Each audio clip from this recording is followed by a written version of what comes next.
بسم اللہ الرحمن الرحیم۔ وضو توڑنے والی چیزوں میں سے دو چیزیں تو ایسی ہیں جو تقریباً ہر مسلمان جانتا ہے، وہ یہ کہ قضاء حاجت کرنے سے اور ہوا کے نکلنے سے وضو ٹوٹ جاتا ہے۔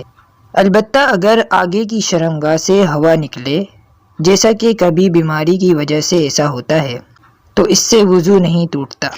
اگر کسی کے دانہ ہو گیا یا چوٹ لگ گئی اور خون نکل آیا یا بدن میں سے اور کہیں سے خون نکل آئے یا پیپ نکل آئے تو وضو ٹوٹ جاتا ہے، اور اگر خون اتنا نکلے کہ زخم کے منہ پر ہی رہے، زخم کے منہ سے آگے نہ بڑھے، تو وضو نہیں ٹوٹتا۔ اسی طرح اگر کسی کے سوئی چبھ گئی اور خون نکل آیا لیکن بہا نہیں تو وضو نہیں ٹوٹا، اور اگر ذرا سا بھی بہہ پڑا تو وضو ٹوٹ جائے گا۔ اسی طرح بعض دفعہ ہاسپٹل وغیرہ میں خون کا عطیہ دینے کی ضرورت پیش آتی ہے، تو جب جسم سے خون نکالا جاتا ہے تو وضو ٹوٹ جاتا ہے۔ کسی کے زخم سے تھوڑا تھوڑا خون نکلے اور وہ کپڑے سے پہنچتا رہے، اس طرح کئی دفعہ کرے کہ خون بہہ نہ پائے، تو اگر سب ملا کے اتنا خون ہو جائے کہ اگر پہنچا نہ جاتا تو بہہ پڑتا تو وضو ٹوٹ جائے گا۔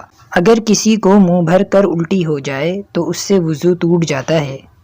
منہ بھر کر الٹی ہونے کا مطلب یہ ہے کہ اتنی الٹی ہو کہ مشکل سے منہ میں رک سکے۔ اسی طرح اگر ایک ہی وقت میں تھوڑی تھوڑی کر کے الٹی ہو لیکن سب ملا کر اتنی ہو جائے کہ اگر ایک دفعہ ہوتی تو منہ بھر جاتا تو بھی وضو ٹوٹ جائے گا۔ اگر لیٹے لیٹے آنکھ لگ جائے یا کسی چیز سے ٹیک لگا کر بیٹھے بیٹھے سو جائے اور ایسی غفلت طاری ہو کہ اگر وہ ٹیک نہ ہوتی تو گر پڑے تو وضو ٹوٹ جاتا ہے۔ اسی طرح نماز میں سجدے کی حالت میں اگر سو جائے تو بھی وضو ٹوٹ جاتا ہے۔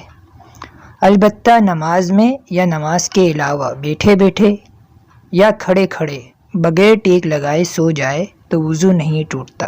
اگر کوئی بے ہوش ہو جائے یا ایسا جنون طاری ہو جائے کہ عقل کام کرنا چھوڑ دے تو وضو ٹوٹ جاتا ہے، چاہے بے ہوشی اور جنون تھوڑی ہی دیر کے لیے طاری ہوا ہو۔ اسی طرح اگر تمباکو وغیرہ کوئی نشے کی چیز کھا لے اور اتنا نشہ ہو جائے کہ عقل کام کرنا چھوڑ دے تو بھی وضو ٹوٹ جاتا ہے۔